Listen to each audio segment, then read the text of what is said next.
আব্দুল্লাহর বাবা চলে, আমরা গিয়ে দেখি আমাদের সন্তান আব্দুল্লাহ আর দুনিয়ার জমিনে বেঁচে আছে কিনা। কারণ আমার মনটা কামড় দেয়, আমার আব্দুল্লাহ মনে হয় আর বেঁচে নাই। আমার আব্দুল্লাহ মনে হয় জন্মের তরে দুনিয়ার থেকে বিদায় হয়ে গিয়েছে। এইবার মা আর বাবা, আব্দুল্লাহর মা আর বাবা ওই পদ্মা নদীতে থেকে তীরে রওনা করলেন। যেতে যেতে যখন পদ্মা নদীর তীরে গেলেন, ফোনে যেহেতু ফোন ঢুকতেছে না, তখন তার মনটা আরো বেশি খারাপ হয়ে গেছে। নিশ্চয়ই আমার আব্দুল্লাহর দুনিয়ার জমিনে বেঁচে নাই, আমার আব্দুল্লাহ নিশ্চয়ই অন্ধকার কবরের মধ্যে চলিয়ে গেছে। আমার আব্দুল্লাহ পদ্মা নদীর পানিতে ডুইবা চিরজন্মের তরে হারিয়ে গেছে। এবার আব্দুল্লাহর মার মনটা খারাপ হয়ে গেল। আব্দুল্লাহর মা সন্তানের খোঁজ নেওয়ার জন্য সেই পদ্মা নদীর তীরে চলে গেলেন। পদ্মা নদীর তীরে অনেকগুলো লাশ উঠানো হলো। এইবার আব্দুল্লাহর মা খোঁজ নেওয়া আরম্ভ করলেন। এইখানে তো অনেকগুলো লাশ আছে, দেখি আমার আব্দুল্লাহর লাশটা এই লাশগুলোর মধ্যে রয়েছে কিনা। কাপড়গুলো উঠে দেখে আব্দুল্লাহর লাশ নাই। আব্দুল্লাহর মায়ের মনটা বেশি খারাপ হয়ে গেল। এবার আব্দুল্লাহর মা পদ্মা নদীকে ডাক দিয়ে বলল, পদ্মা নদী রে, আমার আব্দুল্লাহকে কোথায় হারায় ফেললি রে, আমার আব্দুল্লাহকে জীবনের তরে কিনা তুই চুষে ফেললি। ও পদ্মা নদী, আমার আব্দুল্লাহকে ফিরাইয়া দে,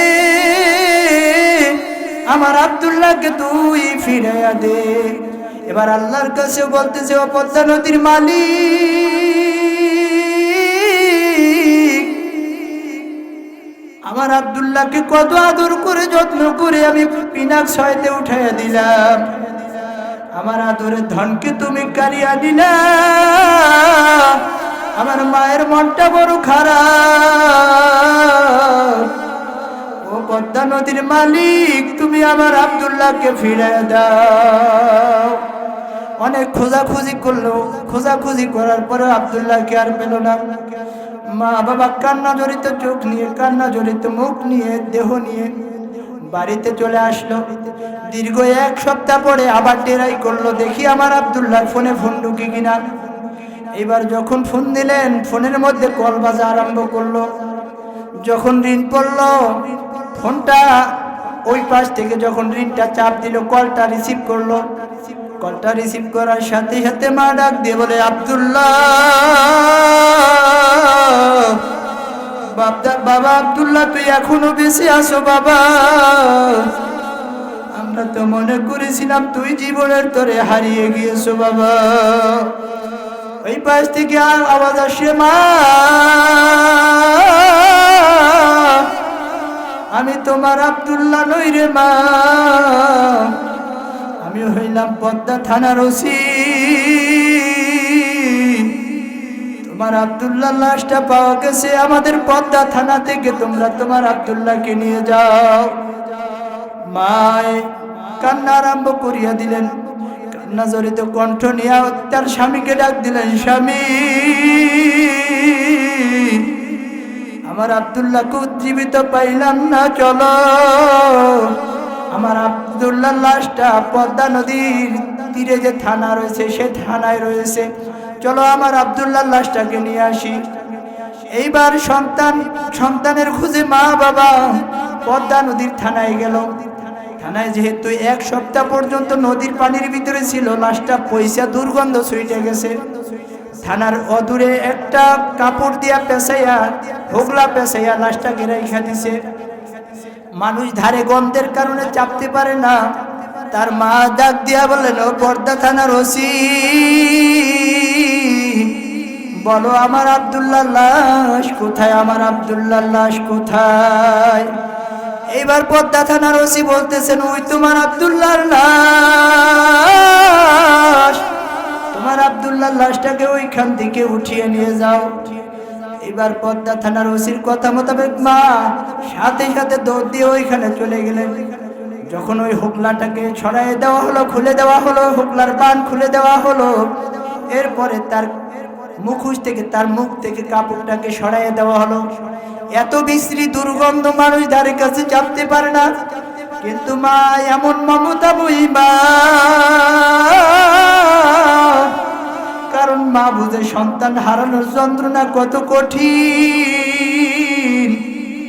কারণ মা বুঝে মা আমি সন্তানকে 10 মাস 10 দিন কত করবে, কত কষ্ট করি আমার সন্তানকে লালন পালন করেছি, ধারণ করেছি। মা ওই জন্ম দেওয়ার সময় যে কত কষ্ট অনুভূত হয়, মা সারা দুনিয়ার আর কেউ সেই কষ্ট বুঝে না। ওই পচা দুর্গন্ধ যুক্ত লাশটাকে মা জড়ায় ধরলেন, বুকের মধ্যে জড়ায় ধইরা সন্তানের ঠোঁটের উপরে মা চুমু খাইয়া দিলেন, চুমু আইকা দিলেন।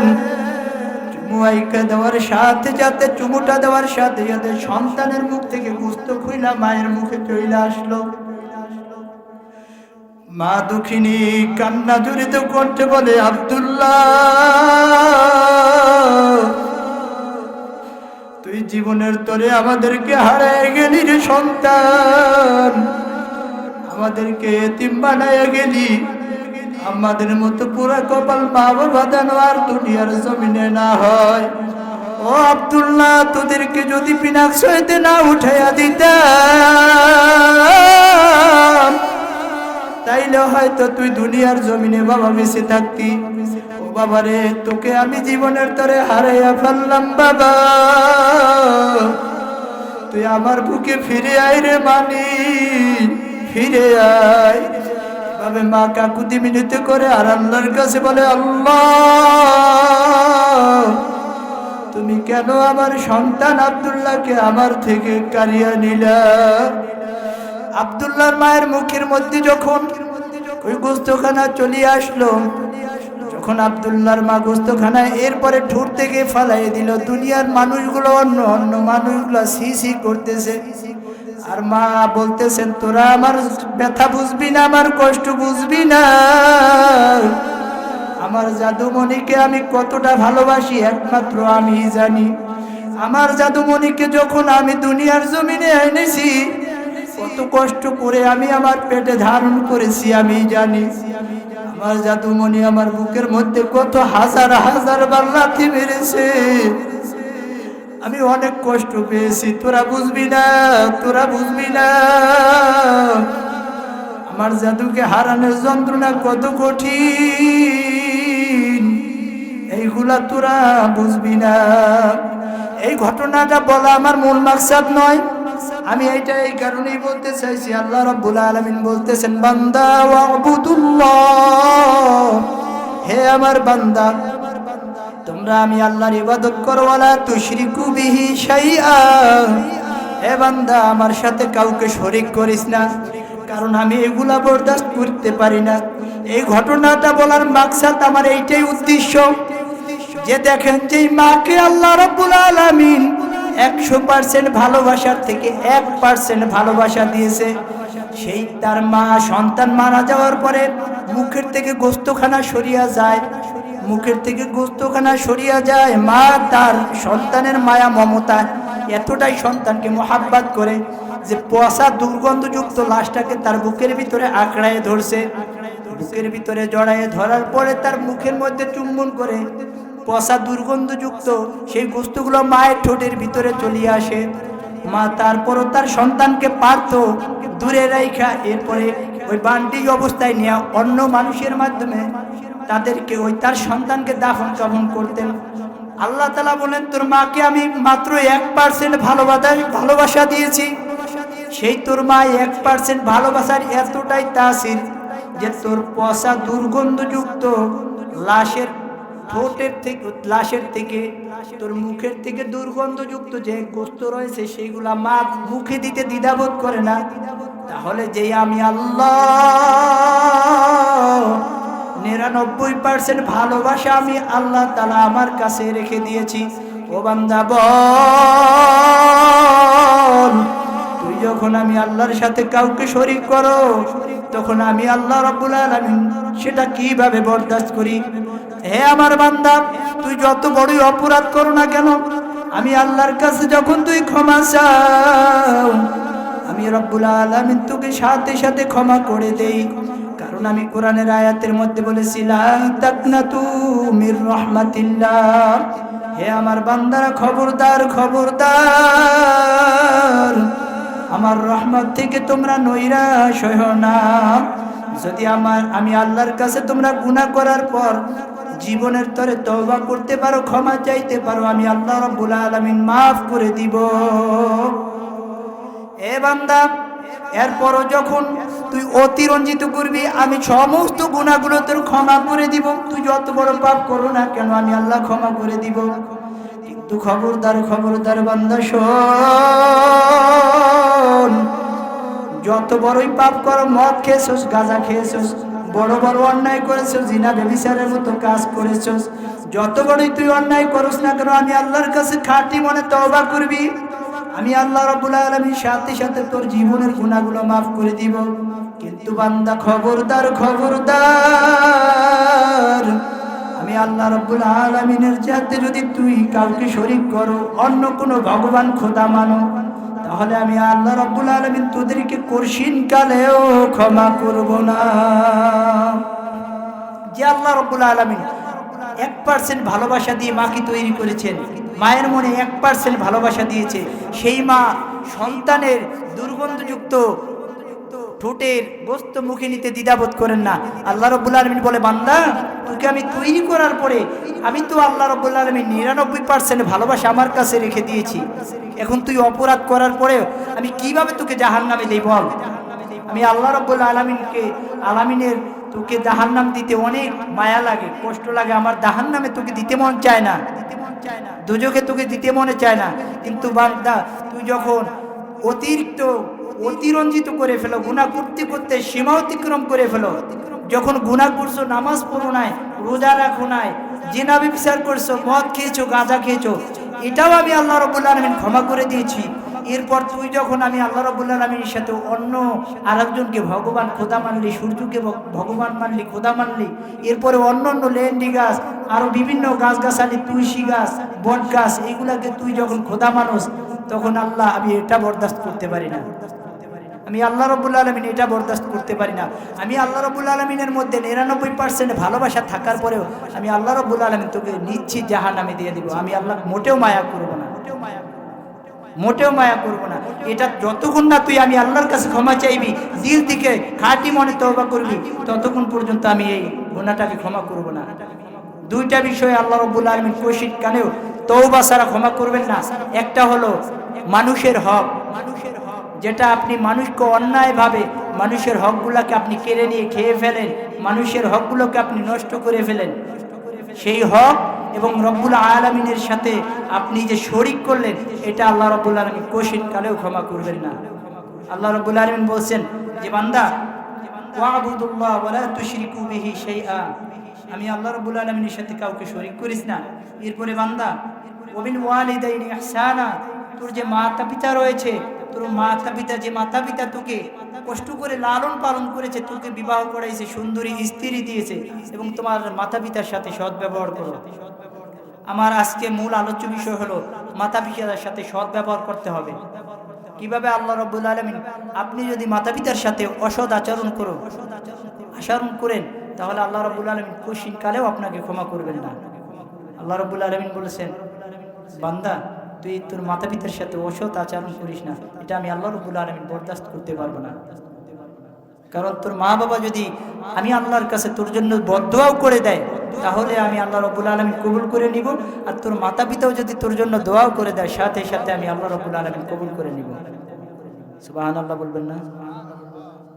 মাতা পিতা যদি আপনাকে বদদোয়া করে ফেলে, আপনি মাতা পিতাকে আপনার নিকটাত্মীয়র খবর নেন, বন্ধু বান্ধবীকে সিগারেট আরো কত কিছু খাওয়ান, আর মাতা পিতার আপনি খাবার শ্বশুর শাশুড়ির আইনা মুরগি জবাই দিয়া, গরুর গোস্ত, আরো কত রকমের সুন্দর ফেন্নি, পোলাও, কুরমা, কত খাবার খাওয়ান, আর মা পাশের ঘরে থাকে, আপনাকে বিবাহ করাই দিয়ে আলাদা করে দিছে, মা পাশের ঘরে থাকে, মায়ের যত্ন নেন না, মায়ের খোঁজ খবরও নেন না, শ্বশুরকে আইন না, শাশুড়কে আইন না, আপনি সুন্দর গোস্ত খাওয়াইতেছেন। আর ওইদিকে আপনার মা না খাই রয়েছে, তাকাই রয়েছে, দেখি আমার সন্তান আমাকে ডাক দেয়নি, আমার সন্তান আমাকে কিছু বুঝতে পাঠায়নি আমার জন্য। আগে আমাদের সমাজের মধ্যে এই প্রচলনটা ছিল যে বুড়া বুড়ির জন্য আমাদের বাপ চাচারা করতো। আমি দেখেছি আমার আব্বা আমার দাদিকে দেখেছি, দাদাকেও দেখি নাই, নানাকেও দেখি নাই, নানিকেও দেখি নাই। দেখেছি যে দাদির জন্য পাঠাই দিত যে তোমার দাদুকে এই আজকে মাছ করছে, এটা দিয়ে আসো। কিন্তু বর্তমানে নেই, এই প্রচলনটা নেই। প্রতিবেশী বলা হয়েছে, আল্লাহ রাসূল সাল্লাল্লাহু আলাইহি ওয়াসাল্লাম বলছেন, প্রতিবেশীর হক আগে তুমি প্রতিবেশীর হক বোঝো না, গরিবের হক বোঝো না। তোমার প্রতিবেশী একজন না খাইয়া রয়েছে, তোমার কাছে বলতে পারতেছে না, একজন এতিম তোমার দরবারে আসছে, তোমার বাসায় আসছে, তুমি তাকে একবেলা খানা খাওয়াও। আল্লাহ রাসূল সাল্লাল্লাহু আলাইহি ওয়াসাল্লাম বলেছেন, তুমি তরকারি রান্না করলে একটু বেশি করে রান্না করো, বেশি করে ঝোল যেন তোমার ওই প্রতিবেশীকেও দিতে পারো, বেশি করে একটু ঝোল দিও, যাতে করে তোমার প্রতিবেশীও ভাগে পায়।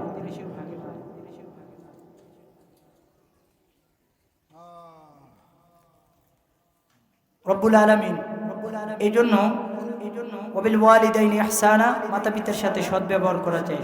মাতা পিতা আপনার জন্য যদি বদদোয়া করে, এই জুরাইজের ঘটনা আপনারা শুনছেন যে জুরাইজ মায়ের নামাজ পড়তেছিল, ওই অবস্থায় জুরাইজকে ডাক দিয়েছিল সন্তান, কিন্তু জুরাইজ নামাজের মধ্যে থাকার কারণে সাড়া দিতে পারেন নাই। না সাড়া দেওয়ার কারণে জুরাইজকে মা অভিশাপ দিয়েছিল যে তোকে যেন আল্লাহ তাআলা একটা নর্তকী বেশ্যা মহিলার মুখ দেখায় নেয়। ঠিকই যখন এইরকম অনেক দিন পরে একদিন জুরাইজ ইবাদত করতেছিল, একটা মহিলা অন্য একজন পুরুষের সাথে অপকর্ম করার পরে এরপরে বাচ্চা হয়েছে, বাচ্চাটাকে ওই জুরাইজের নামে দিয়ে দিছে। ঘটনাটা আমার বলা মূল মাকসাদ নয়, এই ঘটনাটার মাধ্যমে এটাই বুঝাইতে চাই যে মায়ের দোয়া কবুল হয়েছে। এই ঘটনাটা আপনারা অনেকেই শুনেছেন, কারণ বয়ান শুনতে শুনতে আপনারাই এখন বক্তা হয়ে গেছে। তো এই ঘটনাটা শুনছেন, এই ঘটনাটা শেষ পর্যায়ে এরকম হয়েছে যে জুরাইজকে বাদশা শাস্তি দিয়েছে, সুরের শাস্তি, যে ওই মহিলার সাথে অপকর্ম করার কারণে। এরপরে জুরাইজ ওই বাদশাটার দিকে ইশারা করে বলেছিলেন যে এ বাদশা, তুমি বলো আমি কি তোমার মায়ের সাথে অপকর্ম করেছি? তুমি কার সন্তান? কার সন্তান, আমার সন্তান না অন্য কারো? তখন বলা হয়েছিল যে অমুক রাখাল আমার পিতা। এরকম ভাবে প্রমাণ পেয়ে যায়। তখন ওই লোকটা জুরাইজ বলেছিল যে আপনারা যে আমাকে শাস্তি দিয়েছেন, আমাকে তোহমত দিয়েছেন, এই লোকটায় অপরাধী, আমি ওই মহিলার সাথে জিনা ব্যভিচার করেছি। আসলে আমি আমার ওই মহিলাটার সাথে আমি জিনা ব্যভিচার করিনি, এটা আমার ওই মা আমাকে বদদোয়া দিয়েছিল, সেই বদদোয়াটা কাজে লেগেছে। সেই বদদোয়াটা কাজে লাগার কারণে আজকে আমি অপমানিত, অপদস্থ হয়েছি। ঠিক এই যেহেতু মা বদদোয়াটা করেছে, বদদোয়াটা লেগেছে। মা যদি আপনার জন্য দোয়াও করেন, সেই দোয়াটাও আল্লাহর কাছে কাজে লেগে যাবে। ওয়াইজাল করুণীর ঘটনা জানেন না? আপনারা তো শুনেছেন। এই ওয়াইজাল করুণীর জন্য মা দোয়া করেছে, আল্লাহ তাআলা তাকে কবুল করে নিয়েছে। বাইজিদ বুস্তামের জন্য মা দোয়া করেছে, আল্লাহ তাআলা কবুল করে নিয়েছেন। মা ভালো বিষয়ে দোয়া করলেও কবুল হয়, খারাপ বিষয়ে দোয়া করলেও মা আল্লাহ তাআলা কবুল করে নেন। ওয়াবিল ওয়ালিদাইনি ইহসানা, তোমার মায়ের সাথে সদ্ব্যবহার করো, অসৎ আচরণ করো না। হযরত মুহাম্মদ বিন হারুন রাহমাতুল্লাহি আলাইহি, কেউ বলেন বলখের প্রবাসী, খোরাসান নামক এলাকার বলখের একজন লোক হযরত মুহাম্মদ বিন হারুন, কেউ বলেন সমরকন্দ। এই আফগানিস্তানের পাশে তাজিকিস্তান, এই তাজিকিস্তানে বুখারা নগরীর একটা প্রদেশের নাম হলো সমরকন্দ। সেই সমরকন্দের এলাকার একজন লোক হযরত মুহাম্মদ বিন হারুন রাহমাতুল্লাহি আলাইহি, তিনি হজে গিয়েছেন। 40 বছর পর্যন্ত কাবার গিলাফ ধরে কান্নাকাটি করে আর হজ করেছেন, কিন্তু আল্লাহ তাআলা হজ কবুল করেন নাই। হযরত ইমাম মালিক বিন দিনার রাহমাতুল্লাহি আলাইহি একদিন নবী মুহাম্মদুর রাসূলুল্লাহ সাল্লাল্লাহু আলাইহি ওয়াসাল্লাম স্বপ্নে দেখাইতে আরম্ভ করলেন। স্বপ্ন দেখাইতেছেন হযরত ইমাম মালিক বিন দিনার রাহমাতুল্লাহি আলাইহি হজ করতে গিয়েছেন। হজ করার পরে তিনি কাবার গিলাফ ধরে ইবাদত করার পরে ইবাদত করতে করতে রাত্রিবেলা ঘুমায় গেছেন। ঘুম যাওয়ার পরে তিনি স্বপ্নে দেখতেছেন রাসূল সাল্লাল্লাহু আলাইহি ওয়াসাল্লাম ইমাম মালিক বিন দিনার রাহমাতুল্লাহি আলাইহিকে ডাক দিয়ে বলতেছেন, মালিক বিন দিনার, ও মালিক বিন দিনার শোনো, আমি এইবার যারা হজ করতে এসেছে সকলের হজকে আমি কবুল করে নিয়েছি, কিন্তু একজন মুহাম্মদ বিন হারুন সমরকন্দি নামক একজন লোক রয়েছে, তার হজকে আমি এখনো পর্যন্ত কবুল করি নাই। ইমাম মালিক বিন দিনার রাহমাতুল্লাহি আলাইহির মনটা খারাপ হয়ে গেল। এত মানুষের মধ্যে মুহাম্মদ বিন হারুনের হজগুলোকে আল্লাহ তাআলা কেন কবুল করলেন না? একটু আমি খোঁজ খবর নিয়ে দেখি যে মুহাম্মদ বিন হারুনের কেন আল্লাহ তাআলা তার হজকে কবুল করলো না। মুহাম্মদ বিন হারুনের খোঁজ খবর নিতে গিয়ে দেখা গেল মুহাম্মদ বিন হারুন আরাফার ময়দানে একটা খেজুর গাছের নিচে ইবাদত করতেন। ওইখানে ইবাদত করতেছিলেন, হঠাৎ মালিক বিন দিনার রাহমাতুল্লাহি আলাইহি মুহাম্মদ বিন হারুনের কাছে গেলেন।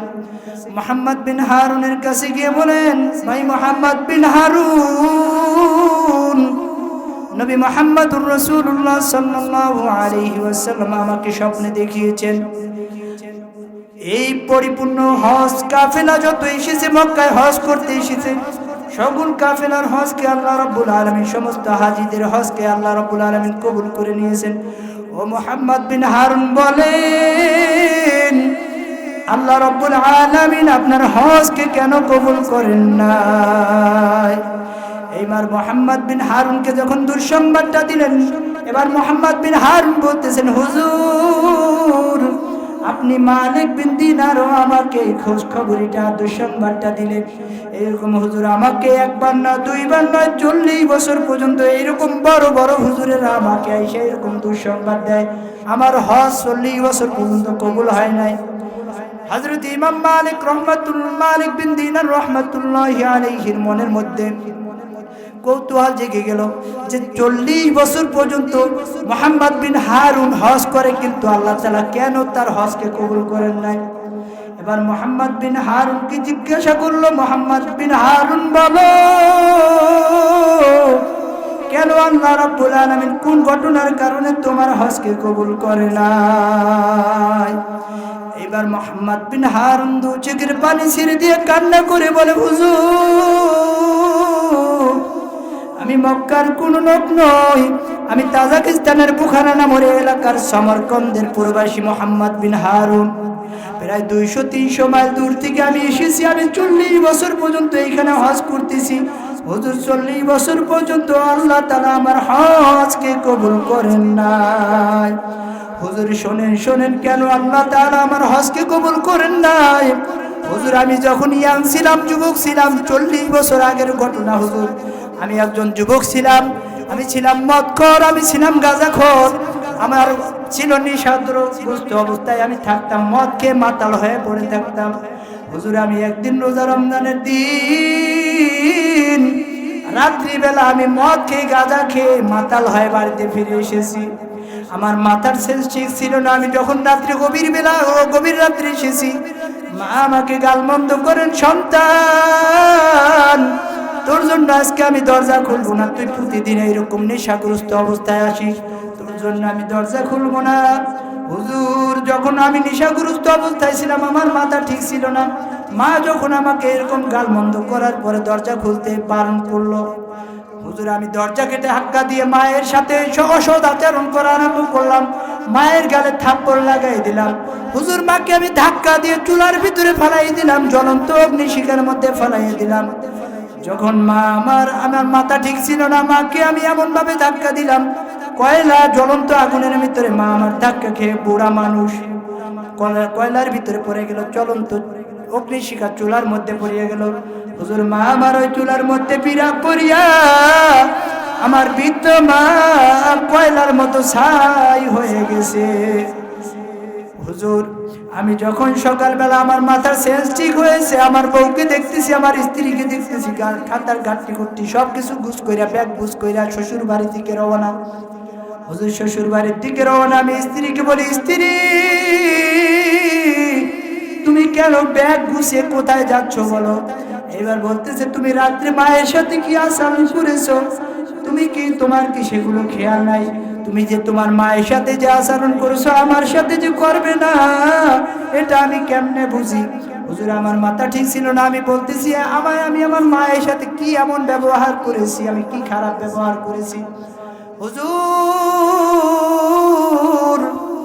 যখন আমার স্ত্রী সমস্ত ঘটনাগুলো আমাকে খুইলা বলল, আমি নেশাগ্রস্ত অবস্থায় আমার মাকে ধাক্কা মাইরা আমি চুলার মধ্যে ফেলাই দিয়েছি, আমার মা কয়লার মতো ছাই হয়ে গেছে।